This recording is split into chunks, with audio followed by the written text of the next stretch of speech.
It's time for Washington Fish Quest. This episode, Dabob Bay Flounder Fishery and Winter Crab. Hey Washington Fish Questers, Blake here. Hugh right there. Greetings. Yeah, Hugh and I fish Hood Canal sometime, but I think this is his channel debut. Yeah, so so we're out on his boat. We are launching out of historic Pleasant Harbor. We're going to go up to the Dabob Bay Flounder Fishery and going to drop some crab pots and do a little winter crab while we're up here. And I'll tell you why this fishery means much to me personally.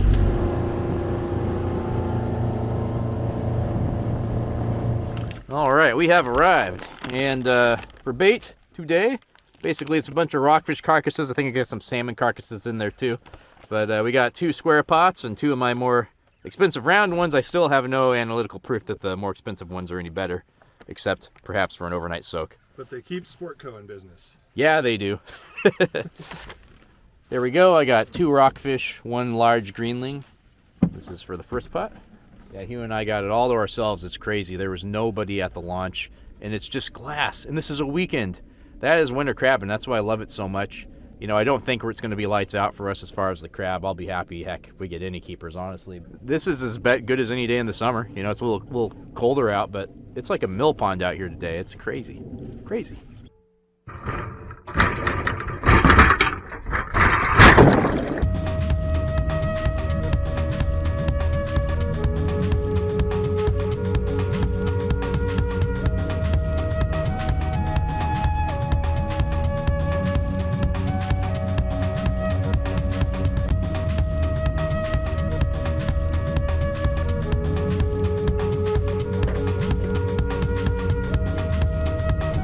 Alright, we dropped 2 pots. The weather's finally picking up a bit, but it's still a very nice day out. But dropped 2 pots on the east side of the canal. Now we're going to drop 2 on the west. This pot here, well, if you can see it, but I'm going to drop it down in 325 feet of water thereabouts on a big flat. So, I mean, this is basically a scouting mission. But, you know, I like a big sandy flat if I can find one, regardless of depth. So, this will be interesting. We're in Hood Canal, so I don't know if the depleted oxygen would affect that at all. But I've done okay for deeper crab in Hood Canal, so this should be an interesting experiment. 325 on this pot, containing some old chicken scraps and 2 rockfish carcasses. Oop. Make sure I tied it. I did.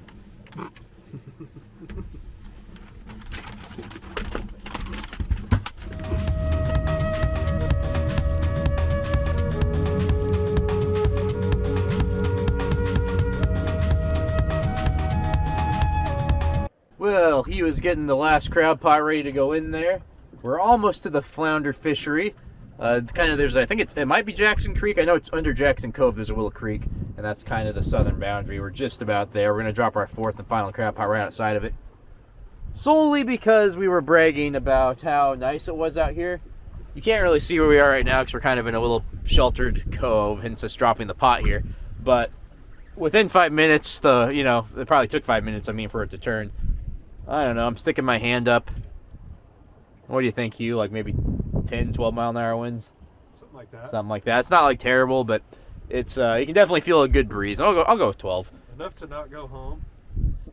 Yeah, enough to not go home, but enough to keep an eye on it. If it was my boat, would be in trouble, but Hugh's got a real nice boat with some high sides. And yeah, white caps and a tide change as well. So yeah, I can sure change on you quick out here, that's for sure. Still a beautiful day though, and yeah, totally pleasant. It's just a little lumpy now.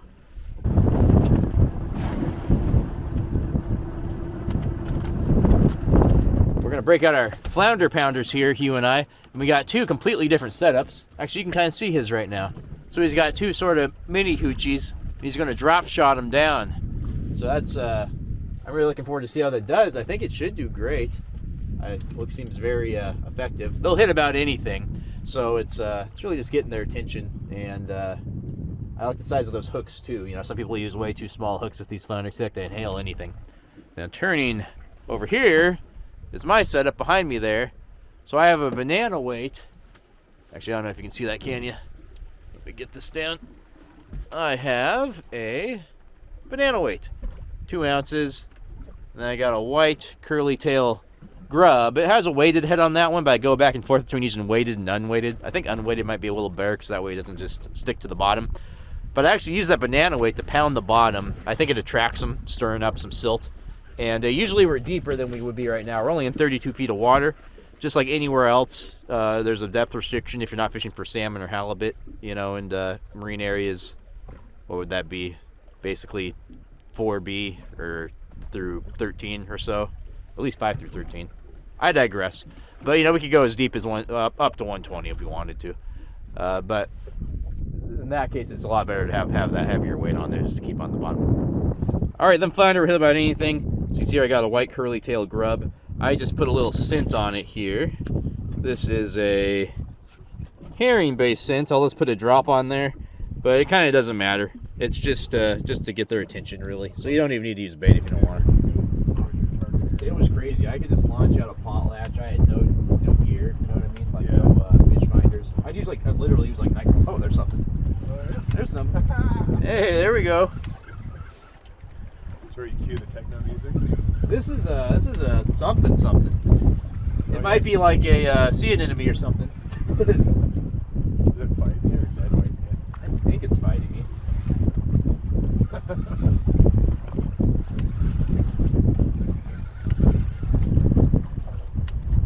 That's fighting. Louder. Nice.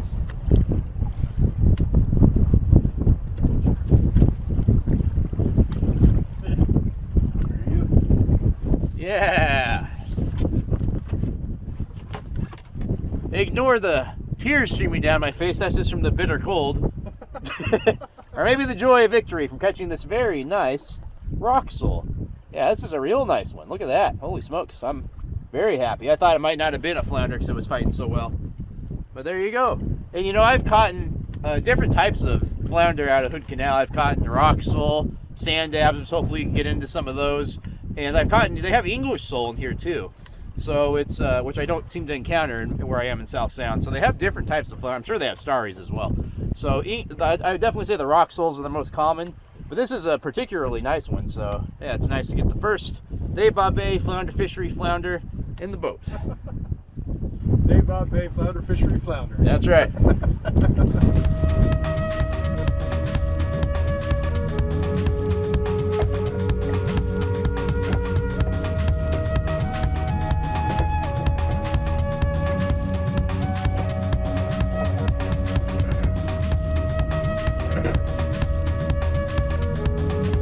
So the reason I said earlier that this fishery means a lot to me is when I was growing up, I could actually take a small boat, a little 8-foot skiff, and come up to Hood Canal, launch out of Hoodsport, and bottom fish for rockfish or flounder, sole, whatever.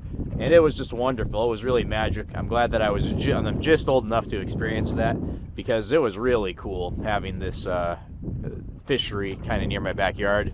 And then Hood Canal has suffered historically from depleted oxygen, which causes hypoxia, which is the condition of very low oxygen in the water. It gets depleted largely due, I mean, there's a number of factors, but the main one is just the geography of it. There's stories of big fish kills going back to like the 1910s. So the biggest thing is it's just very deep. It's fjord. It gets over 600 feet deep. I think it gets to about 60 feet deep at the opening of Hood Canal. It's my understanding that the water in the southern portion takes about a year to cycle. It takes about a year for Hood Canal's all of its water to cycle. There's a ton of stratification from the freshwater rivers pumping into the canal. So there's this line that under it will be just deprived of oxygen. Then to make matters worse, there's big algae blooms in the summer because it will be hotter water on the top, on the surface.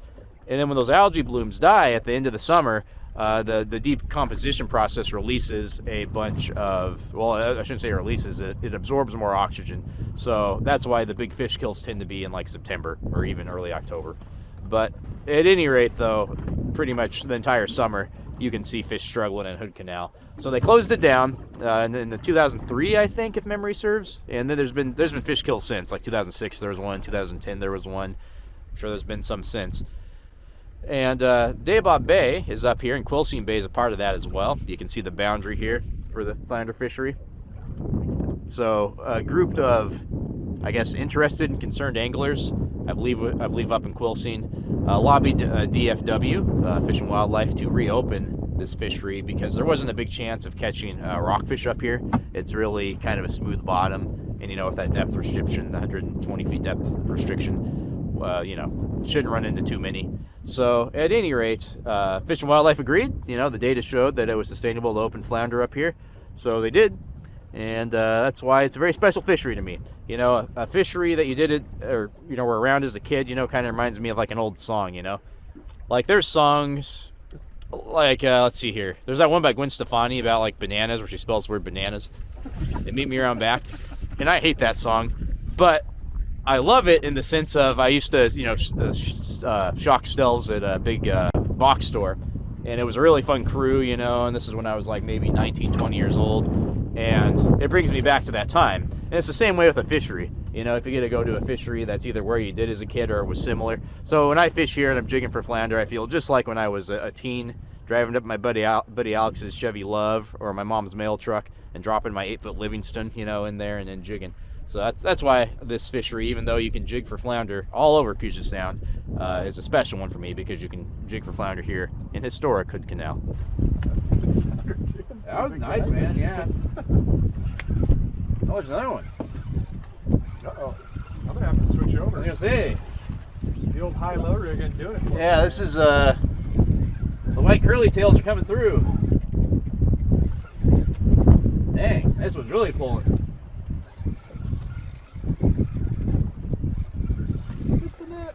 Yeah.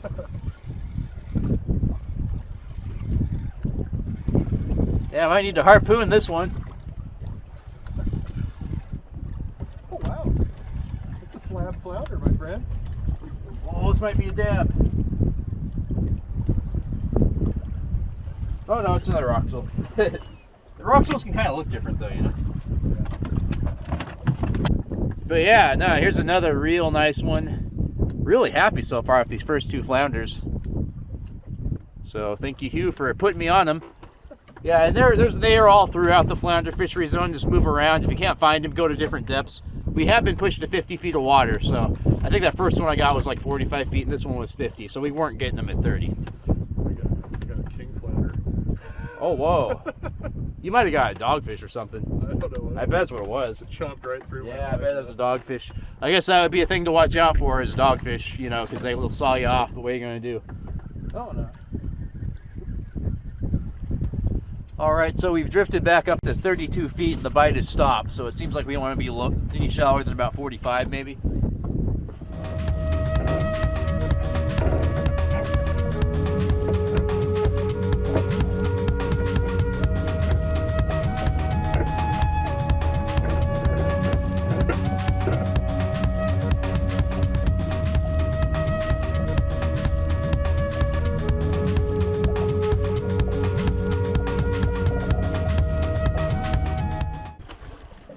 So in case you're wondering how long we're going to soak those crab pots, I think they're going to be down for about 3 hours, just one pull.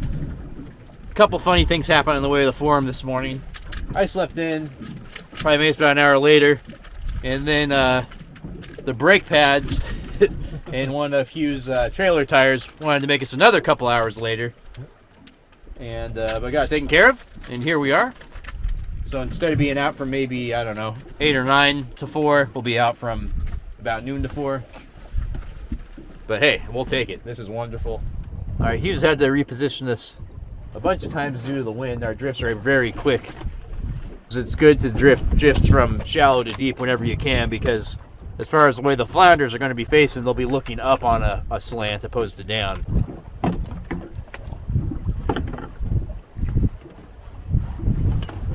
Oh, that might be a fish. No, that's a fish. Dang. Now this is not even joking. This feels like a mighty fish. But these flounder, you know, they can really pull because they have the shape of a kite. That looks like a big flounder. Oh, wow. All right, that is flounder number 3. It fought so good because it was hooked underneath here, and they'll do that sometimes where they don't get it in their mouth and they just kind of, you know, sort of lay on it. But yeah, it was sort of under there. And look at that barn door, or at least, I don't know, maybe doggy door.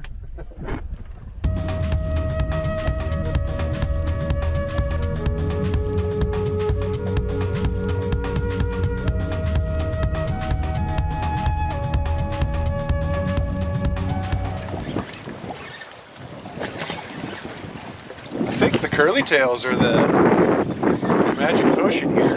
Yeah, he was gotten into one here. He had tried the hoochies and some Berkeley sandworms, which are usually lights out for flounder or surf perch or anything, to no avail, and he has put on 2 of those white Mr. Twister grubs. And let's see what he's got here. Oh yeah. Oh yeah. A trophy! That is another just stellar roxel. Heck yeah. Yeah. He was going Billy Berserk now. He's ripping. Yeah. Looks like we both had the right idea. Seems like it was the whitetail grub on the drop shot rig that Hugh's running. Seems to be the most effective. So this is awesome.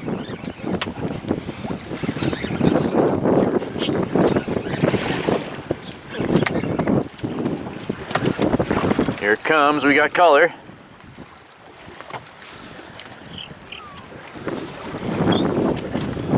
God, they sure are nice, aren't they? That's got a good couple of parasites. Yeah, this one's a little parasite-y, but you know, fish have worms. They're kind of a bonus. Yeah, free protein. Yeah, free protein. If they're big enough, you can use them to grease the pan. Hugh and I had a good time pounding some flounder. Flounding some pounder. Yeah, flounding some pounder.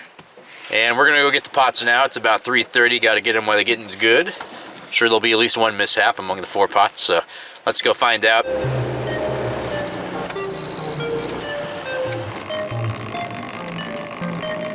All right, here comes the first pot. It's pretty shallow, but Hugh does a great job of weighting his pots. Got some real thick rebar in there. Yes, well dry. Oh yeah, one small red rock. This is the only one that was near the fishery, though, the actual Dabob Bay Fishery, and this has been my experience crabbing in here. It's pretty rough, especially in the winter. All right, Hugh just grabbed the one. Currently at about 325. Pretty excited just to see, you know, even if it's a blank, it's just fun to scout different depths, you know. They're specifically designed for the Puget Sound. In fact, one of the oh hey, Pots here. Look at that. I see some color. That's a big dungey right there. That is a huge dungey. All right, we got a flounder that we'll put back, a female, and a huge male dungey. Let's see if it's in hard shell condition. Okay, I'm getting one of these traps. Oh, that's a nice one. Yeah, this is a Mondo from Redondo. Just kidding, it's from Hood Canal. All right, Hugh just grabbed number 3. Let's just see. I think maybe one keeper. Yeah, I think we might have a keeper. We'll test the shell condition. Definitely big enough. As long as that's a hard shell, at least we'll each come away with this trip with a keeper dungey. All right, so now we do have the 2 keepers. Got one more pop. All right, here's the last pull. All we need is 8 keepers in this one to get our limits. All right, as darkness falls, leaving shadows in the night, the pot puller doesn't want to run with us. Oh, there we go. Just gotta give her a little tickle sometimes. 2 more would be good. There's at least some crab in here. Sounds like there's at least some crab in there. Well, that's a keeper red. That's a keeper dungey. Holy smokes.